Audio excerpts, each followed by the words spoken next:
Go to the search bar and type settings, then click to open the settings app. On the left panel, click System. Scroll down and click About. Now click Advanced System on the right side. A new window will pop up. Switch to the Hardware tab. Click Device Installation Settings. So read the options carefully. If you see the option to automatically download drivers, you can change it based on your preference. Then click Save Changes. So close the windows, then go back to the search bar and type Device Manager, then open it. Find and expand sound, video, and game controllers.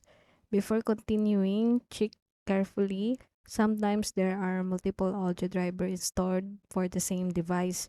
So ideally, there should only be one main driver. If you see multiple, consider keeping only one. For example, right-click on AMD High Definition Audio Device, then choose Update Driver.